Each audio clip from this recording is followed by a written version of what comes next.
Hey everyone, welcome back to the I Believe podcast. I'm Megan and I have the wonderful Dr. Mehmi here with me today. Welcome to the podcast.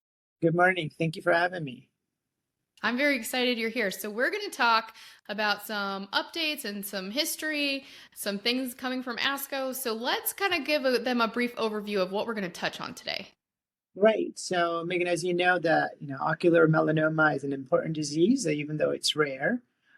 But there's been a lot going on over the last, say, 5 to 7 years, right? Because prior to that, we didn't really have any adequate therapies for this disease. We were using, whatever was available for other types of melanoma or other cancers, and trying to see if we could improve some of the outcomes.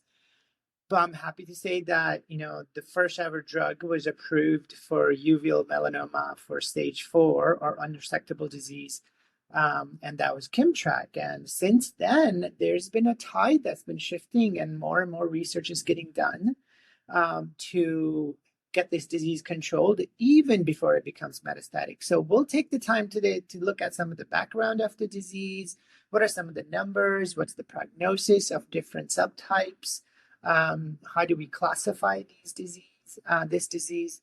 And then also we'll look at liver-directed therapy once the ocular melanoma recurs in the liver.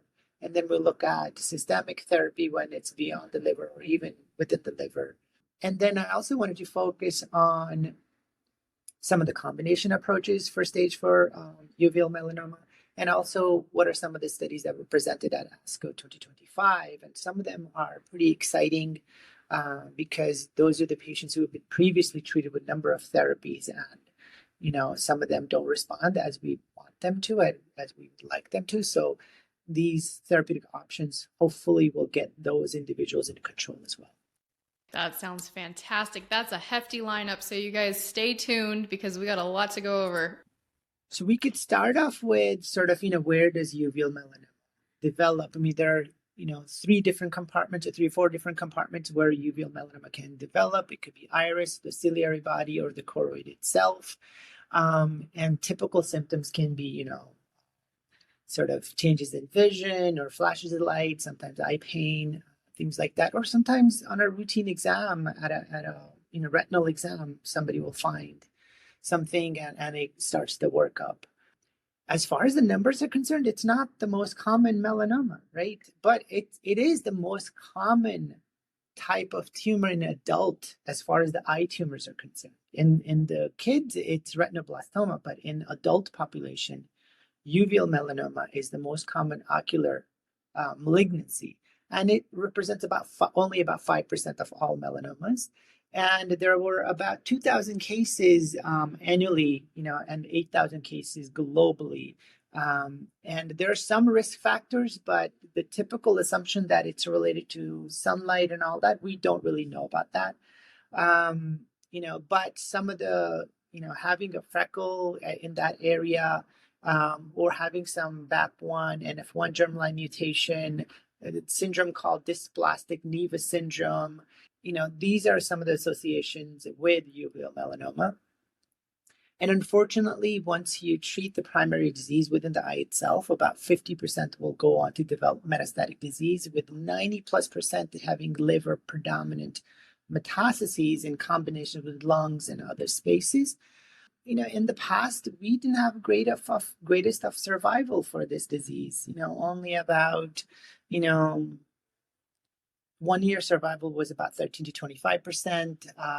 And, the outcomes were very dismal. But like I said, in the last few years, there's a tremendous amount of progress that's been made with first approval of Kimtrack that we'll go over, that's improved the overall survival. And then now we're developing some targeted therapy options where we're looking at some key mistakes in the uveal melanoma, how it survives, and then trying to interrupt those signaling pathways to see if we can control the disease. We don't typically use the, staging system for this. I mean, most of the time it's based on the base diameter and the height of the tumor within the eye. So that'll give us some staging, but more often we rely on the classes, and that's the genetic sort of characteristics of this cancer.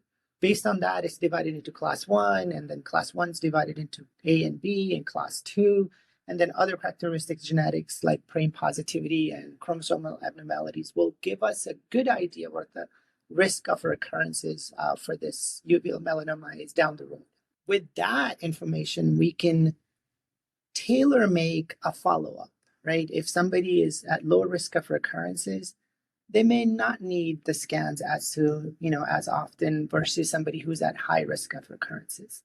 So not only it gives us the idea of, who's going to recur for the most part, allows us, how to follow these patients, and 3, develop clinical trials to intervene early on before the advanced disease develops to see if we can reduce the risk of recurrences. And I will go over some of those, actually 2 adjuvant clinical trials that are trying to achieve that goal.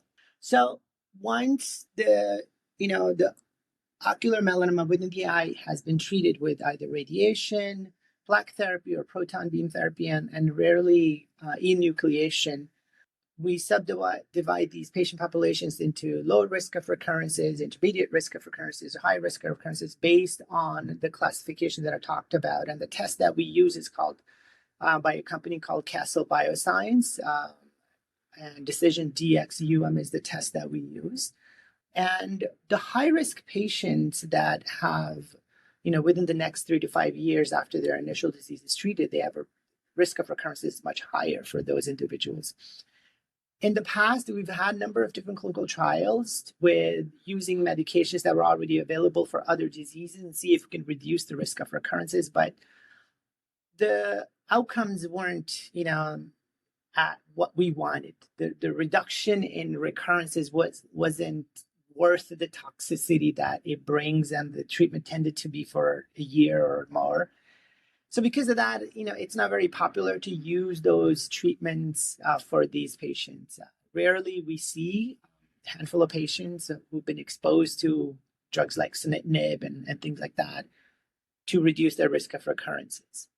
But now we're looking at actually 2 different trials. One of them is with the drug that's already approved for stage 4 disease. That is tebentafusp or Kimmtrak. Unfortunately, that drug is reserved for a certain group of patients who have an HLA subtype A0201. So if you have that subtype and you're high risk for recurrences, soon multiple cancer centers will have the clinical trial called ATOM, ATOM. And essentially, it'll look at patients with high risk of recurrences and then randomize them to either observation with imaging, scanning for any recurrences versus giving them Kimmtrak for 1 year. And then we'll follow the patients and see if we can reduce the risk of recurrences and get the drug have it be available early on if it's successful in reducing risk of recurrences. Like I said, that trial should be available within the next 2 to 3 months.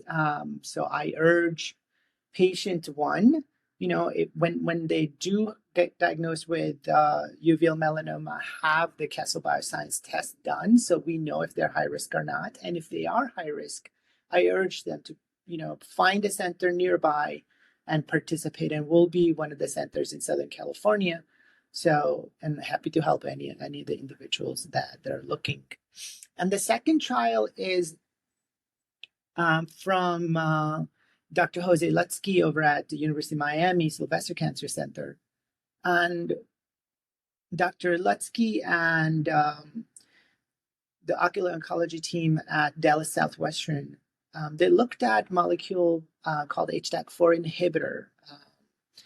And the HDAC4 or some of that mechanism, if it's uninterrupted, it allows these genes to be made into proteins that allow uveal melanoma cancers to spread or recur.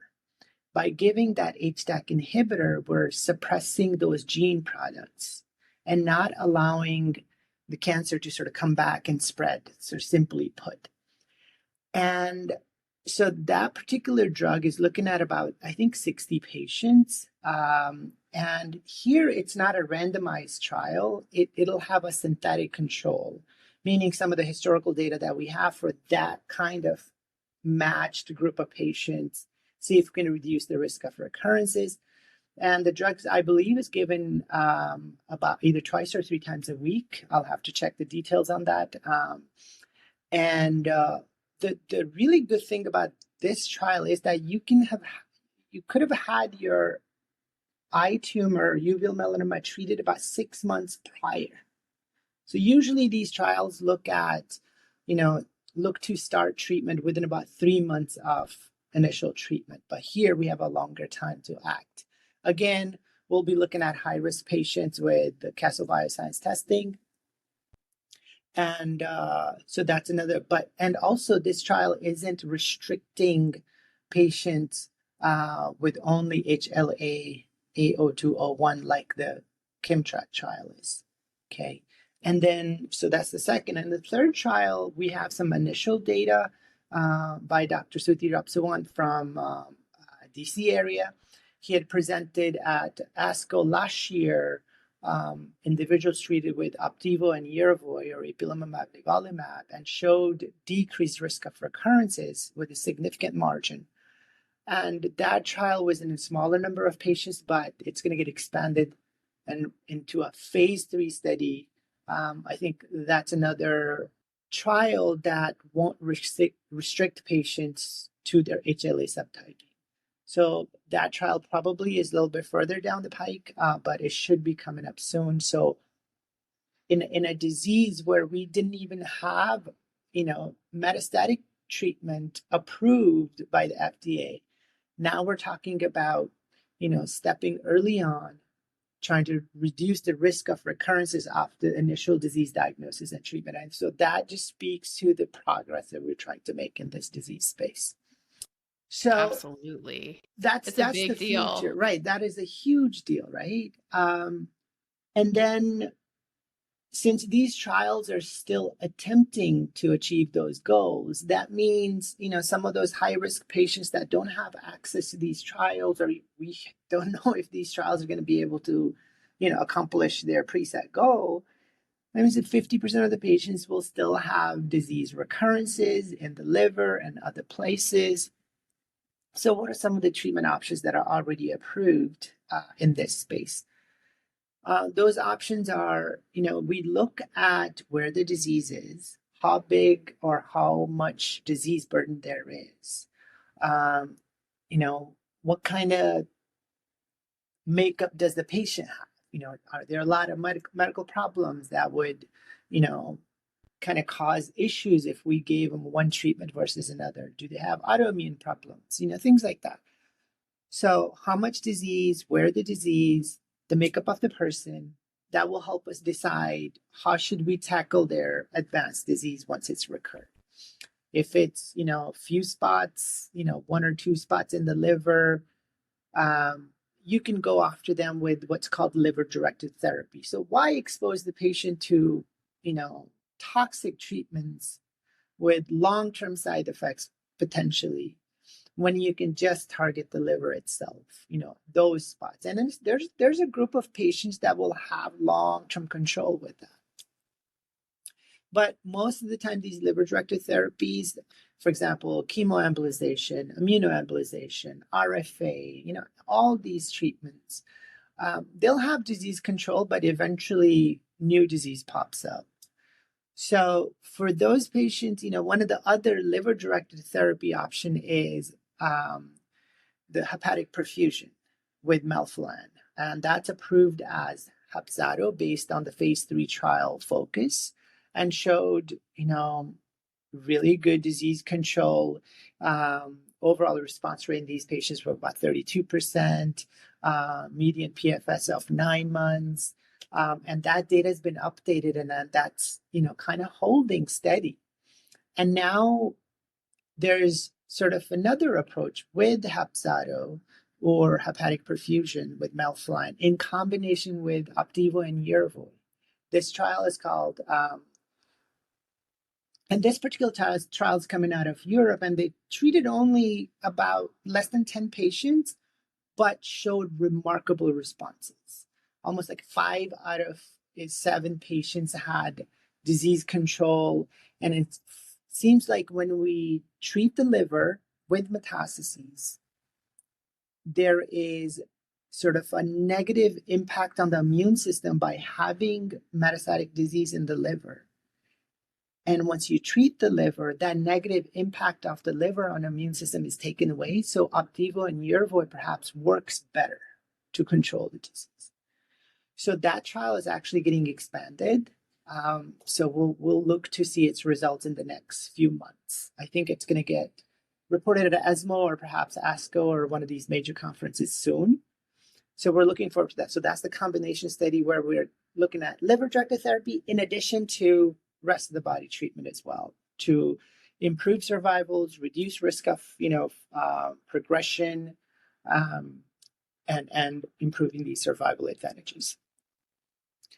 And then obviously we can't go any further without talking about Kimmtrak. It's the sort of the first drug that was ever approved for metastatic uveal melanoma for patients who are HLA A0201 positive. And it showed that when you give patients Kimmtrak versus physician's choice treatment, that you improve the overall survival. And that benefit's been, first it was reported in New England Journal of Medicine as 1 year overall survival advantage, and now it's been updated to 3 years and subsequently.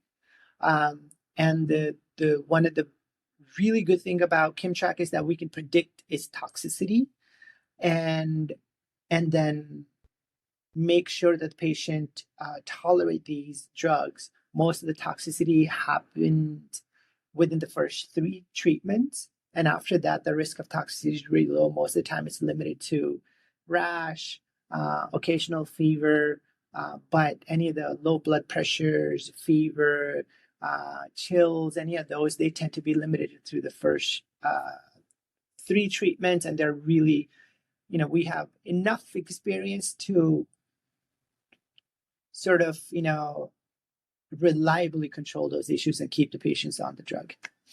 And then there are ongoing studies of Kimmtrak with other things, to see if we can improve the responses with Kimmtrak.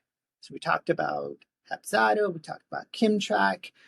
There are 2 trials that looked at Opdivo and Yervoy or Ipi/Nivo. One was Dr. Patel's trial from MD Anderson, now at Colorado University. And another one was from Spain. And both of them pretty much identical. Response rates were 18 to 20%. Toxicity that we know of Ipi/Nivo from other disease spaces. So that's an option for some of those patients who have,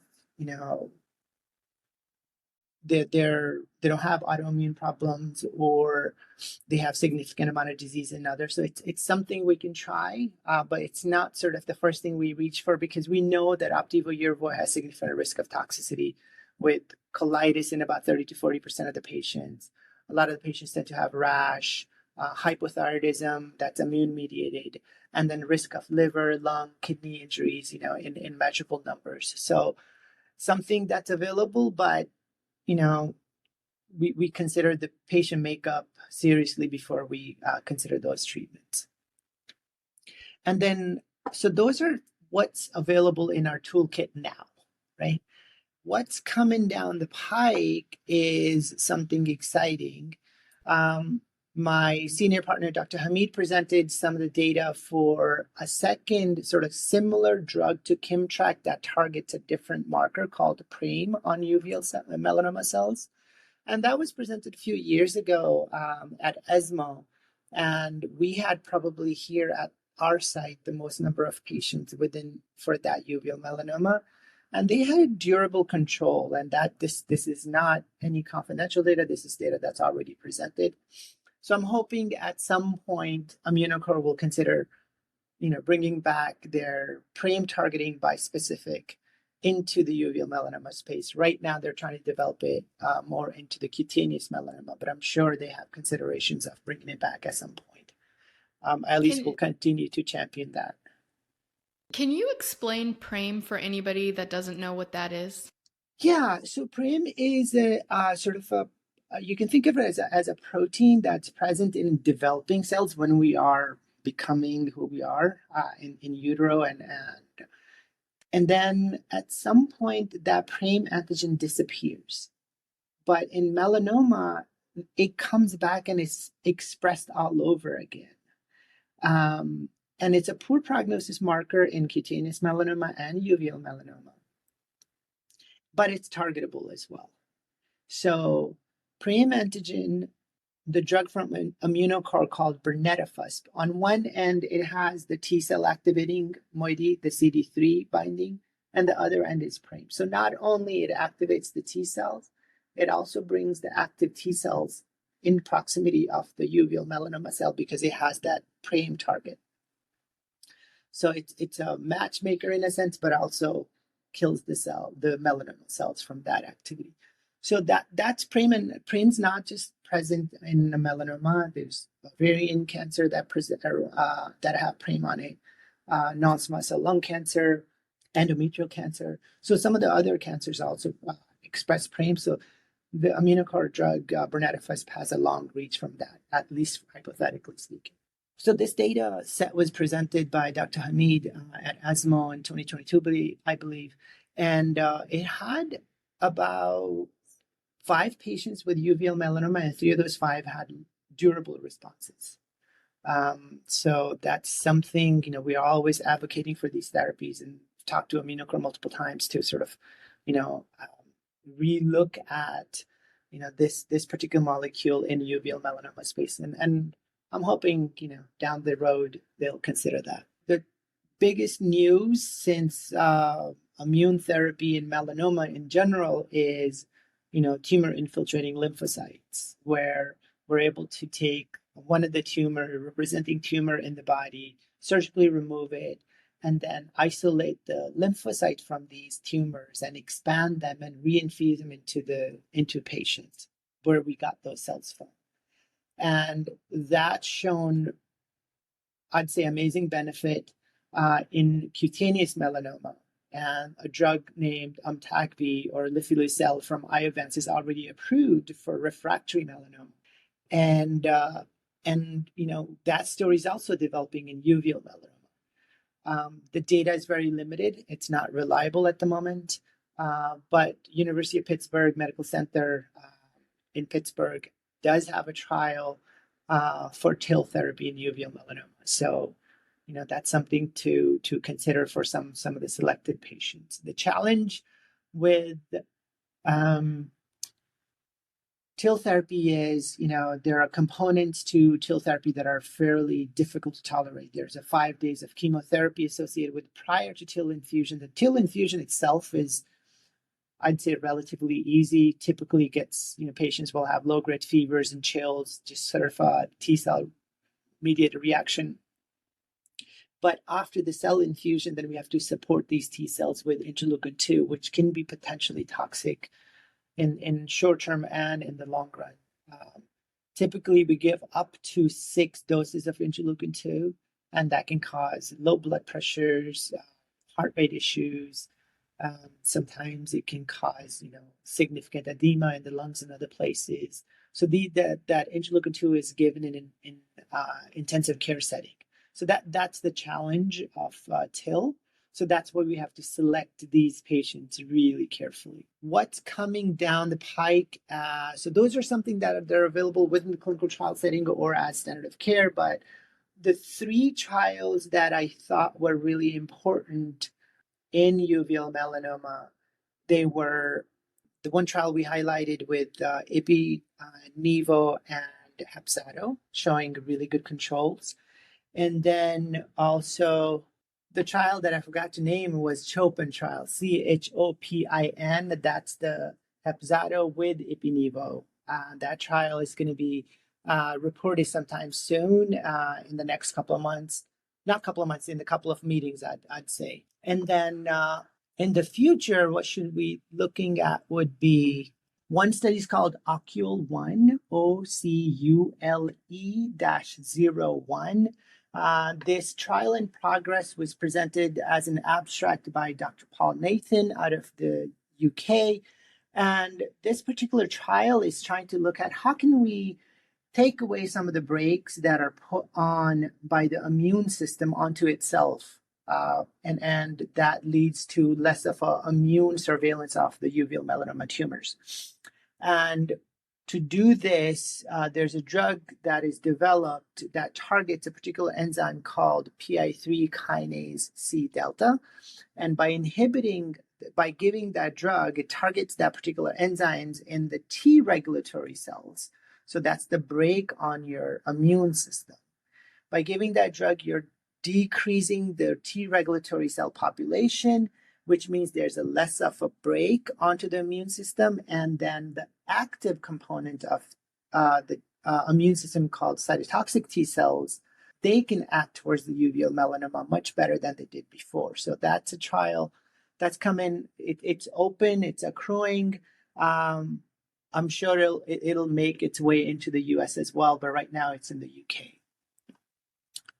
And then obviously the clinical trial from Replimune with RP2 is another interesting study. So RP2 is sort of a vaccine that has the most of the component of the vaccine is an HSV1 virus, but it's that the part of the DNA that makes HSV infectious is taken out, but then added parts to this are a molecule called, or the programming gene called PD1 and CTLA4. So it's able to sort of wake up the immune system when we inject this particular vaccine or virus, inoculated virus, into the tumor itself and also give immunotherapy.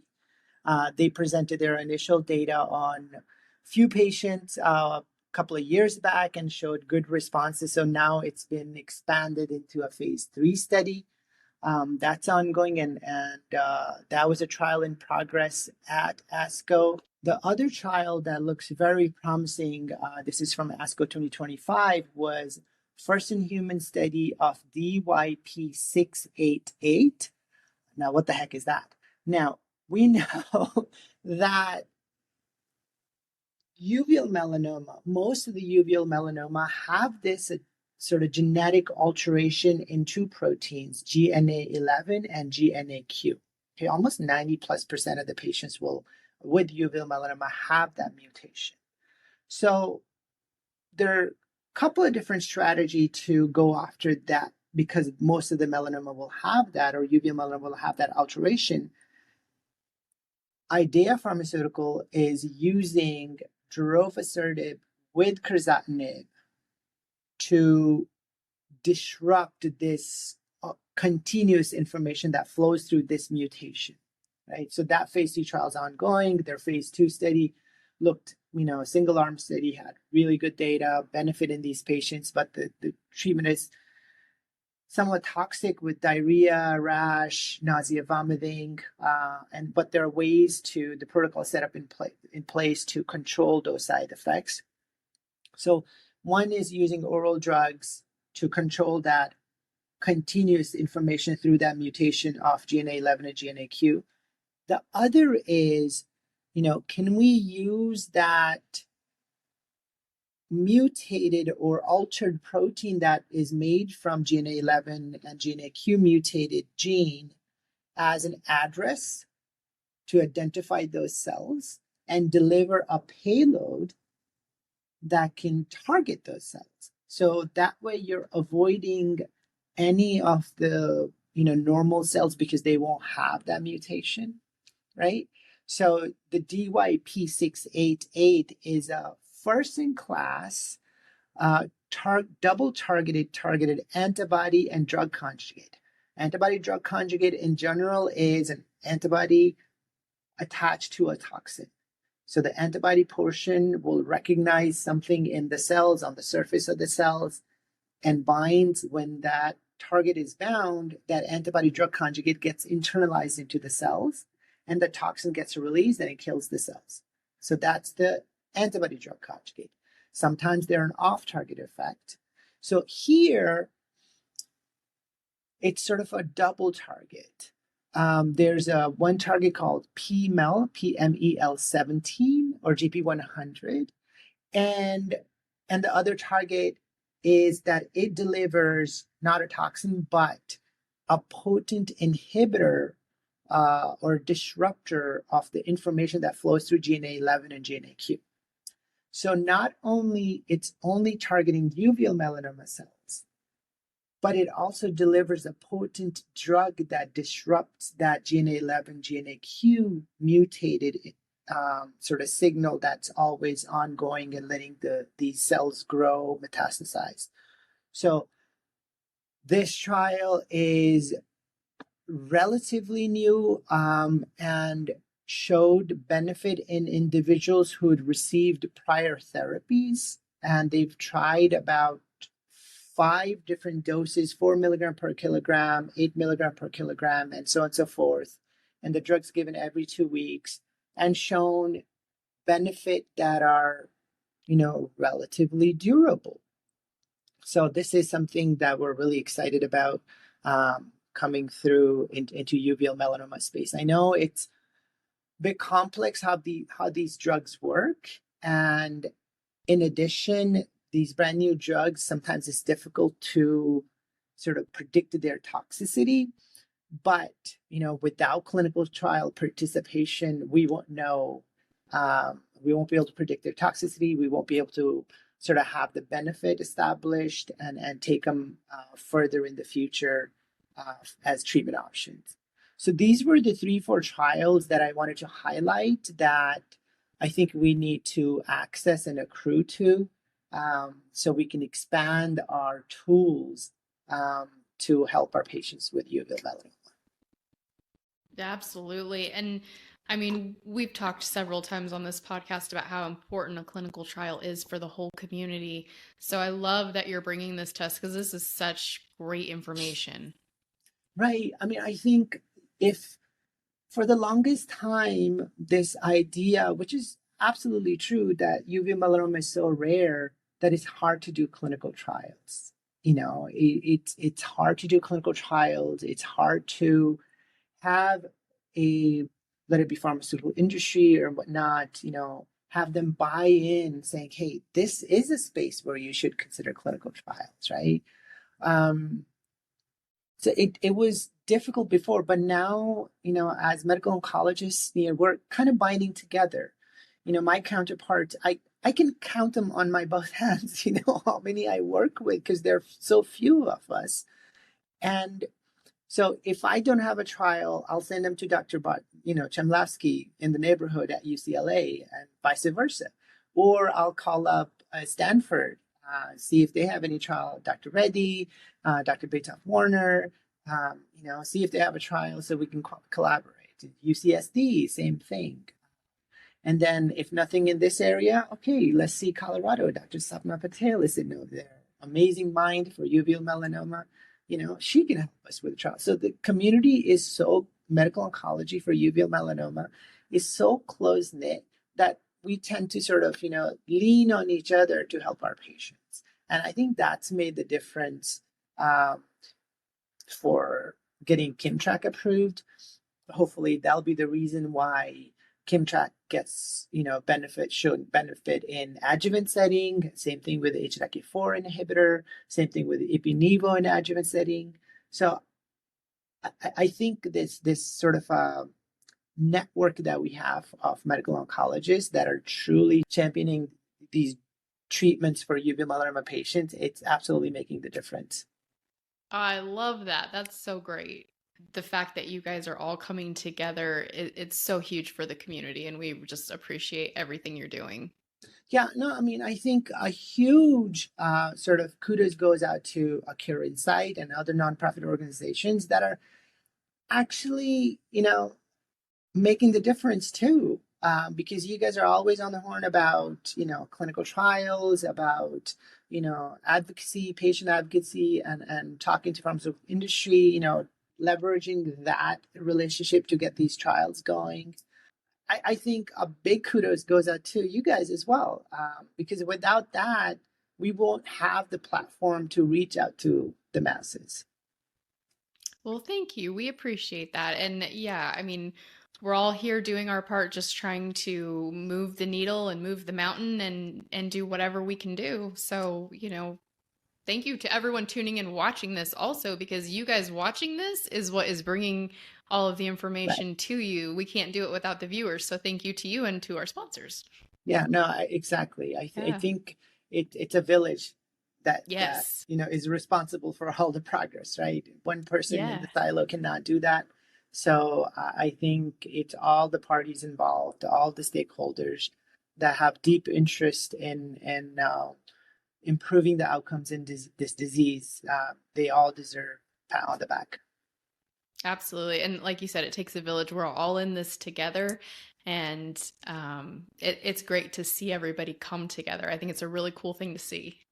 Yeah, I mean, I think one of my favorite things about going to these small conferences or big conferences is they can have all these medical oncologists that have interest in uveal melanoma just sit together and it's like, what can we do next? How can we collaborate? Um, what can we bring forth, either as academic institute research versus, affiliation with the pharmaceutical industry. How can we work together? And every single one of them have pretty much the same goal. So and it's really encouraging to see that. I agree. Yeah, it's wonderful. So, Dr. Mehmi, thank you so much for being here. I have enjoyed this and I have learned so much. And I know I speak for the whole audience that we just really appreciate your time and all of that wealth of information that you just brought us. Thank you. Thank you for giving me the platform to talk about it. And, I'm always optimistic that we're going to move the needle in the right direction in the future. Absolutely. And we look forward to having you back on in the future to talk about more updates that are coming. So, everyone, subscribe if you want to see more from Dr. Mehmi in the future. He will be back, as well as hopefully we could get, a lot more great information. And if you want to see that and you want it to continue to come, it's very important that you subscribe anywhere that you get a podcast or to our YouTube channel, because that is what keeps our sponsors sponsoring us. And with that, a huge thank you to our sponsors. This podcast would not function without the sponsors. So thank you. Thank you to them. This is really such a vital platform to bring this information to the public, and we can't do it without all of you, like we said before. So thank you to everyone. Please go to our website, acurensight.org. At the top, there's a button to subscribe to our newsletter. It goes out once a month. We send all kinds of great information on clinical trials and other information you need to stay up to date in the OM community. So please subscribe to our newsletter and please follow our social media. We are on all the platforms. Please find us and like and comment and let us know what you guys want to see from us, because we're always looking for suggestions of what the community is looking for. We want to bring you what you want. So let us know what that is. And until next time, I hope you stay well and we will see you next time.